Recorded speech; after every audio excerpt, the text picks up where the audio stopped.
Oi, eu sou a Rose. Eu tenho 14 anos. Muito obrigada por se juntar a mim e ouvir a minha história sobre como criar atalhos em minhas tarefas se tornou algo muito mais sério.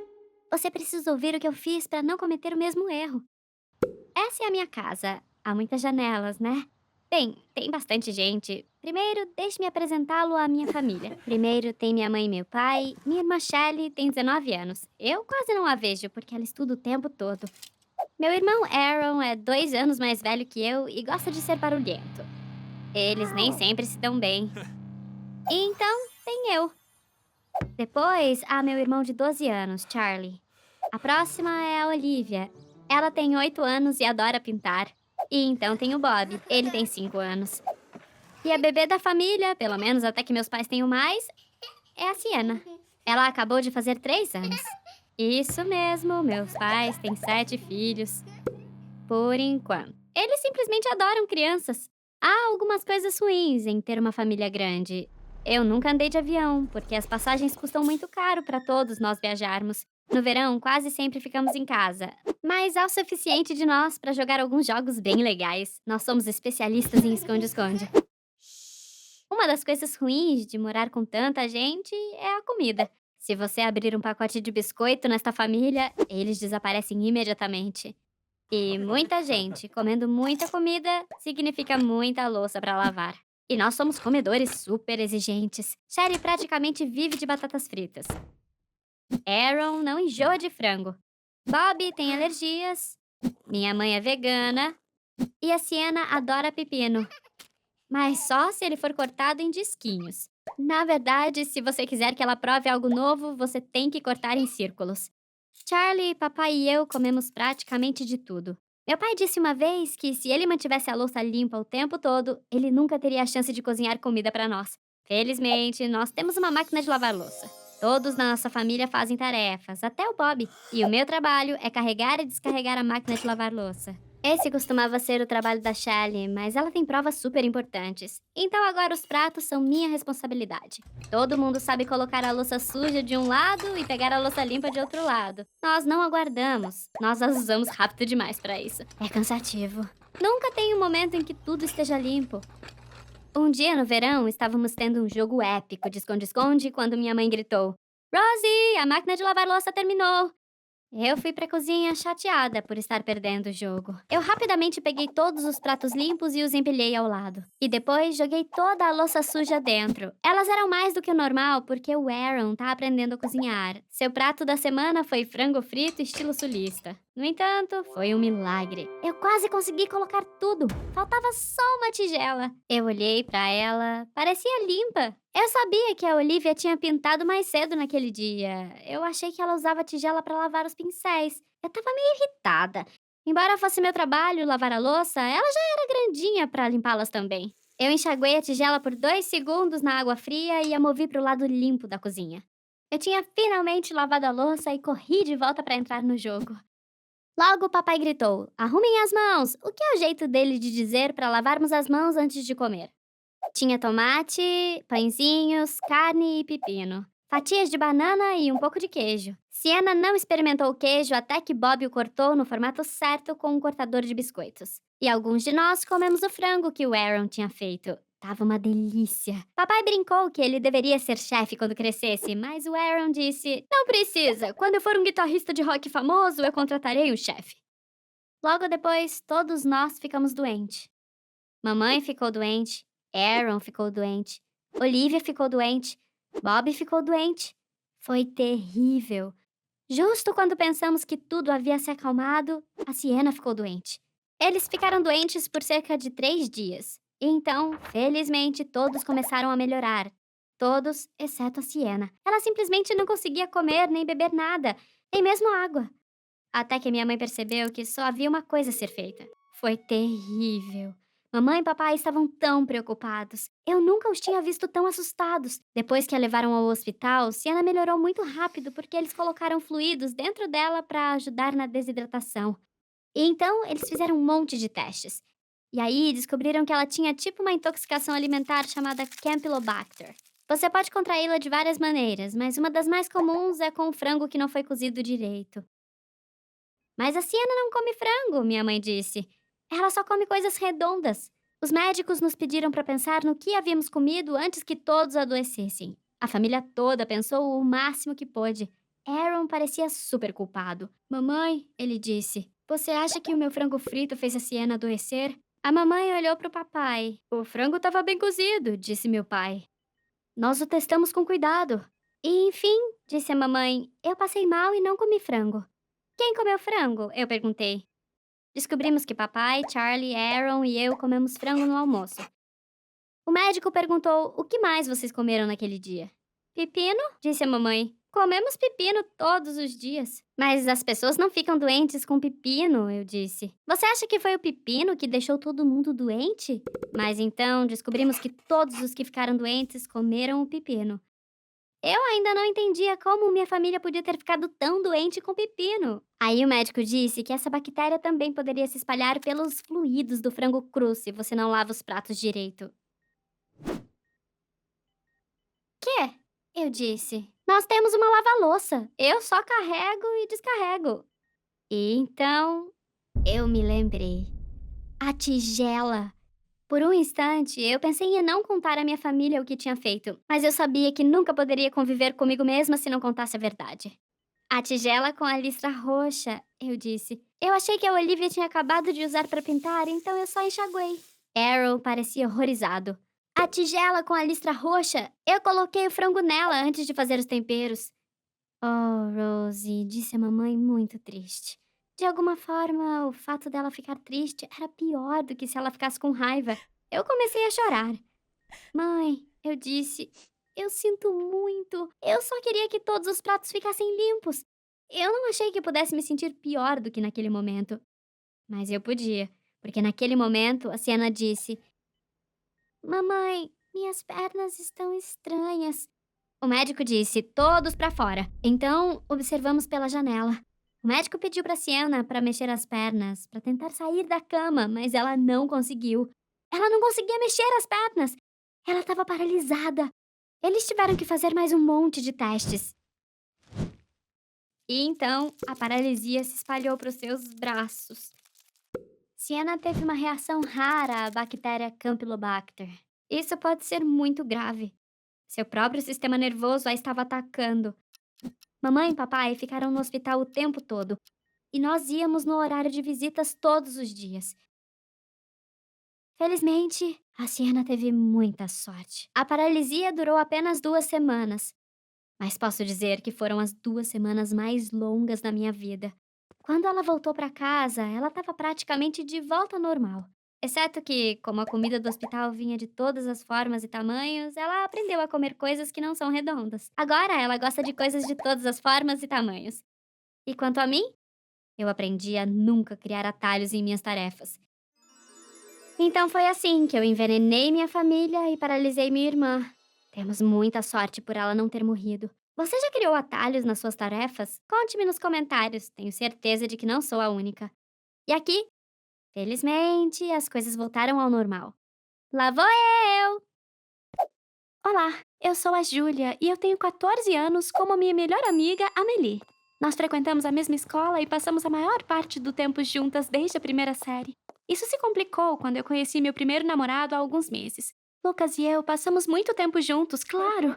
Como resultado, eu não tinha tempo para minha melhor amiga. Isso fez com que a Amelie ficasse triste. Além disso, a Amelie pensou que nenhum rapaz se interessaria por ela. Eu gosto da Amelie. Ela é quase como uma irmã para mim. E eu não queria que ela se sentisse assim. Ela se tornou ainda mais tímida desde que eu fiquei com o Lucas.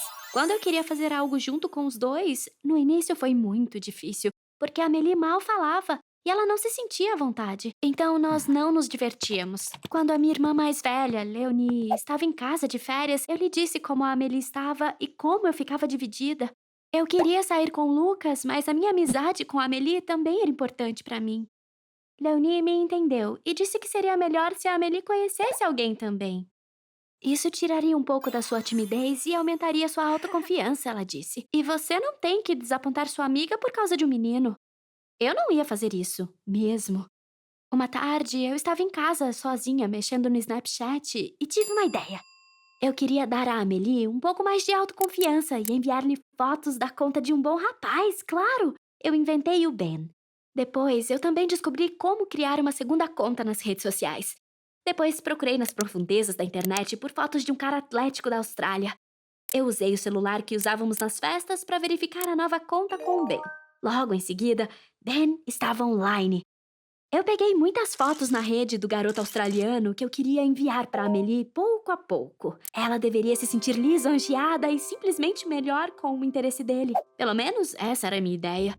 Naquela tarde, comecei a escrever para ela como Ben. Ben, que estaria na Austrália por um longo tempo porque sua mãe tinha negócios lá. Isto deixava uma distância segura da Amélie. Se esse pequeno flerte servisse ao seu propósito, eu deveria deixar rolar. Isso funcionaria, eu pensei. Após 3 dias enviando mensagens e fotos do bem para Amélie, ela me disse. Ela estava apaixonada desde o início. Isso era muito mais do que eu havia imaginado. Isso me deu uma sensação um pouco ruim, mas ao mesmo tempo eu pude ver como ela ficou bem de repente. Era como se alguém tivesse acendido uma luz dentro dela. Ela estava de bom humor e ela estava mais relaxada e à vontade do que nunca, com todos e com tudo. Lucas achou a transformação estranha, mas ficou feliz que nossos encontros ficaram muito mais tranquilos. Minha mãe também disse que a Amélie havia se transformado em uma adolescente bonita, em uma linda adolescente. No início eu estava feliz. Tudo estava indo bem e a Amélie e eu estávamos nos divertindo muito. Ela me mostrou as fotos do Ben e falou comigo sobre como ele era sensível e o quanto ele combinava com ela. Ela me perguntou se eu achava que ele também estava apaixonado e eu disse claro. Finalmente, eu também podia lhe contar mais sobre Lucas. Ela mesma começou a falar frequentemente sobre os rapazes, se referindo ao seu Ben e ao meu Lucas. De vez em quando, eu me sentia um pouco mal, porque ela estava tão apaixonada. Não é surpresa que eu sabia exatamente o que ela queria e o que ela gostava ou não. Na verdade, outros meninos começaram a se interessar pela Amélie. Ela agora estava tão relaxada e até engraçada. Ben havia lhe dito recentemente que gostava dos memes que ela lhe enviava. Quando ela me contou sobre isso, eu disse a ela que também gostava do seu humor. Tinha funcionado. Eu pensei que poderia fazer Ben desaparecer lentamente. Quando ele não entrou em contato com a Amélie por um dia, ela ficou muito deprimida. Então, no dia seguinte, enviei-lhe outra mensagem de Ben. Nós fazíamos mais e mais coisas juntos como um trio, porque a Amélie e Lucas estavam se dando cada vez melhor. Eu comentei a Lucas sobre o meu segredo. Ele achou muito estranho e me disse para parar o mais rápido possível. Ele estava certo. Então, eu deixei o Ben ficar menos agradável. Fotos chatas e se gabando sobre beber demais e festejar. Logo depois, ela me disse o quanto eu deveria estar feliz com o Lucas e como Ben estava agindo de forma estranha. Depois veio o choque. Eu li uma noite que a Amélie queria visitar o Ben. Ela havia falado com seus pais e eles haviam concordado em ir de férias para a Austrália, porque eles sempre quiseram ir lá mesmo. Na manhã seguinte, ela me falou sobre isso na escola. Ao mesmo tempo, Lucas estava ficando cada vez mais irritado comigo a cada dia, porque ele achava impossível que eu mentisse assim à minha melhor amiga. Isso estava ficando cada vez mais entre nós. O que eu deveria fazer? Pouco depois, eu estava com Lucas e Amélie no aniversário de Lena e Léo, gêmeos de nossa sala. Nós fizemos uma pausa debaixo de uma árvore depois de um jogo da festa. Amélie contou ao Lucas sobre suas férias na Austrália. Seus pais iam reservar tudo na próxima semana e em 6 semanas tudo iria começar. A expressão facial do Lucas se tornou cada vez mais sombria. Então, ele olhou para mim e disse para Amélie: Júlia tem algo para te dizer. Eu gaguejei e simplesmente não sabia o que dizer. Isso fez o Lucas ficar ainda mais irritado. Ele se levantou e disse que eu era uma covarde e estava totalmente errada se achava que a Amélie precisava disso. Ele não queria ter mais nada a ver com isso ou comigo. Ele foi embora. A Amélie olhou para mim com raiva e disse apenas: O quê? Fale, e fale agora. Gaguejando, eu confessei a ela que estava interpretando o Ben. Ela manteve a expressão de raiva, ficou toda vermelha, com lágrimas nos olhos e também fugiu com pressa. Meu, pare, espere! Não a parou nem por um momento. Eu fiquei paralisada. Em poucos minutos, eu tinha aparentemente perdido minha melhor amiga e meu namorado. Se alguém se aproximasse de mim, eu dizia para me deixarem em paz. Eu estava muito triste e envergonhada. Como eu poderia ir para a escola no dia seguinte? Em casa, eu apaguei a conta de Ben e enviei a Amélie uma mensagem dizendo que eu sentia muito, mas ela aparentemente tinha me bloqueado. Então eu escrevi a Lucas que sentia muito por tudo e se poderíamos conversar sobre isso amanhã. Ele apenas escreveu de volta que era tarde demais para isso. Eu chorei e não consegui dormir. Felizmente, meus pais chegaram em casa muito tarde naquela noite. Aos poucos, eu me dei conta do quão arrogante e egoísta minha ação como Ben tinha sido. Eu tinha me convencido de que estava fazendo isso por Amélie, mas ao fazer isso, eu tinha mentido para mim mesma. Eu fiquei com medo de encontrar ela e o Lucas na escola na manhã seguinte. Isso foi tão ruim quanto eu imaginava.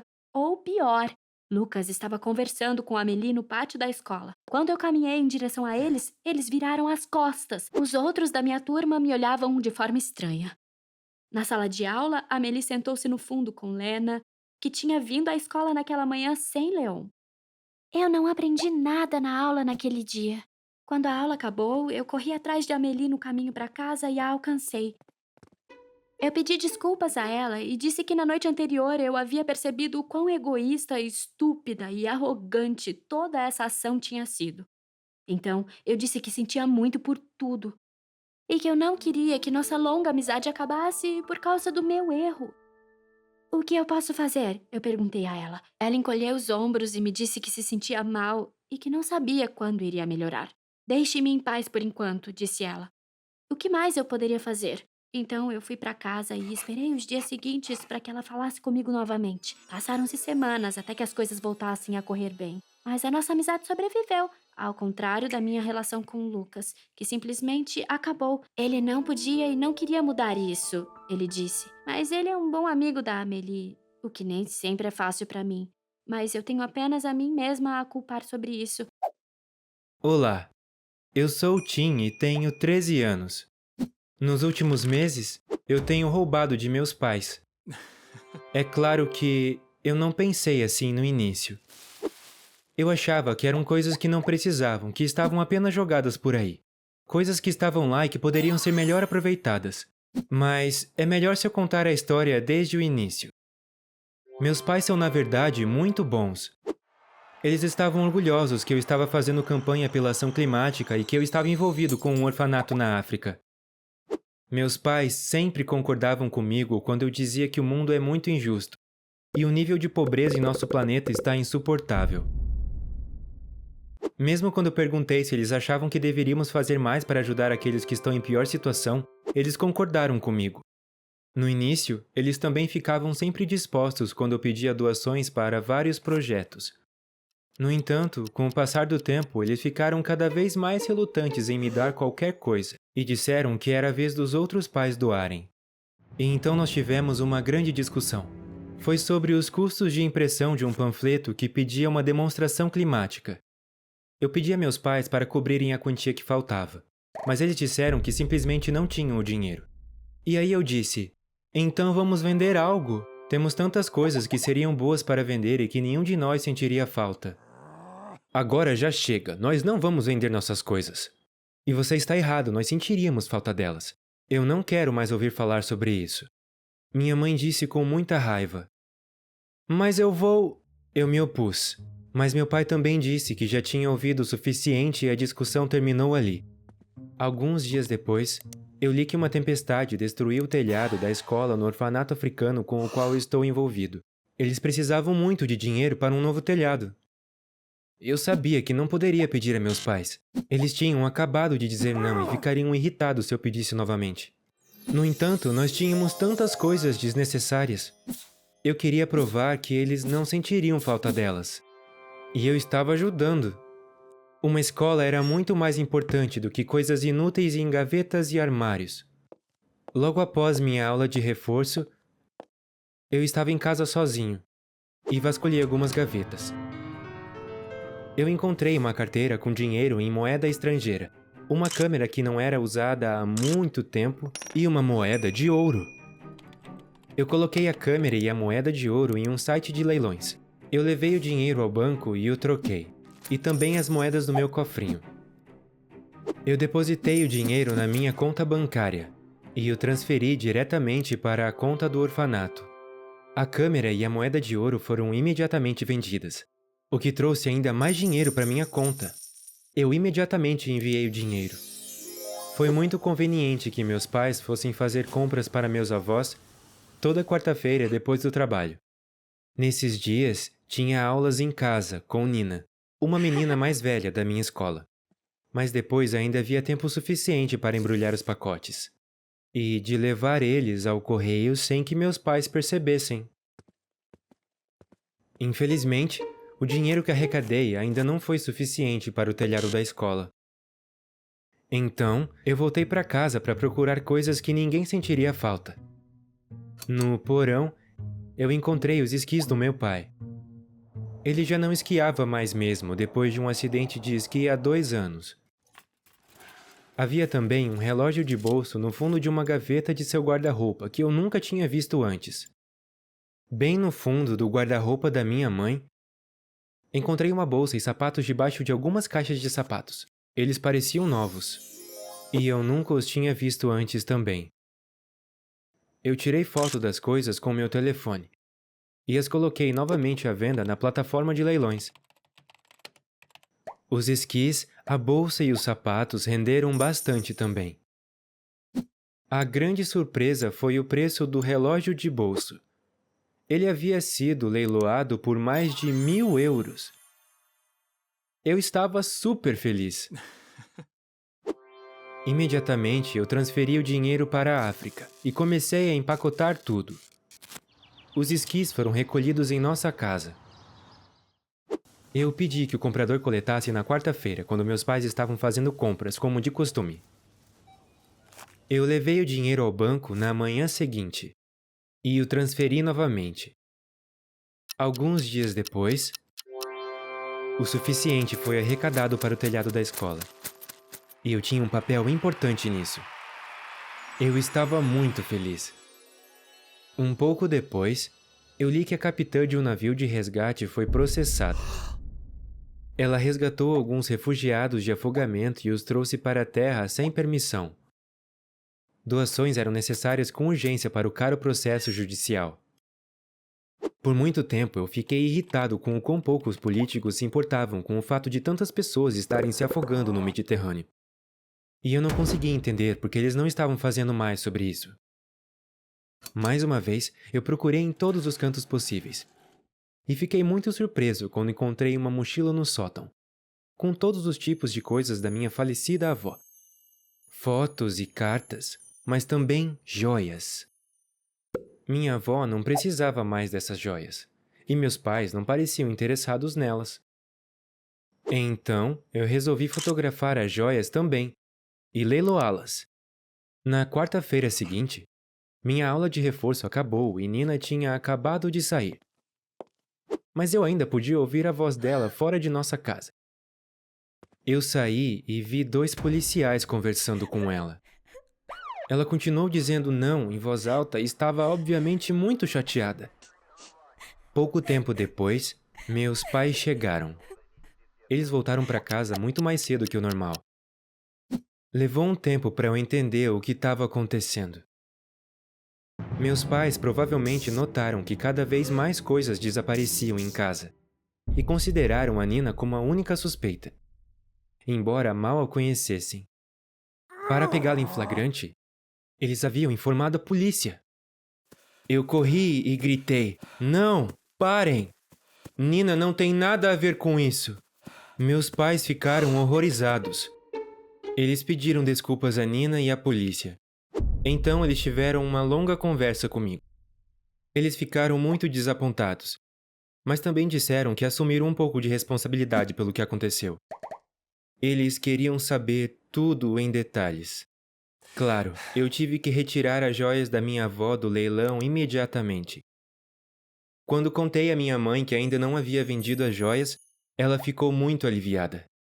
E disse que só tinha guardado essa mochila com as coisas da vovó porque as lembranças ainda doíam demais. Meu pai ficou chocado por eu não ver isso como roubo. Estas não são suas coisas e nós decidimos por nós mesmos o que fazemos e não com elas, ele disse rigidamente. Mesmo que entendamos como é injusto que as crianças não tenham telhado de escola ou livros, ele adicionou. Você pode falar conosco e nos convencer, mas você não pode nos ignorar e decidir por nós. Isso não é apenas roubar. Como também é muito desrespeitoso e injusto, a minha mãe disse. Nós três estávamos tristes. E meus pais disseram que ainda estavam pensando nas consequências de tudo isso. Naquela mesma noite, fomos à casa de Nina e pedimos desculpas a ela novamente. Meus pais disseram que haviam cometido um grande erro e não deveriam ter suspeitado de Nina. Ainda assim, Nina não queria mais me ensinar, o que me chateou ainda mais. Mas eu consegui entender o porquê.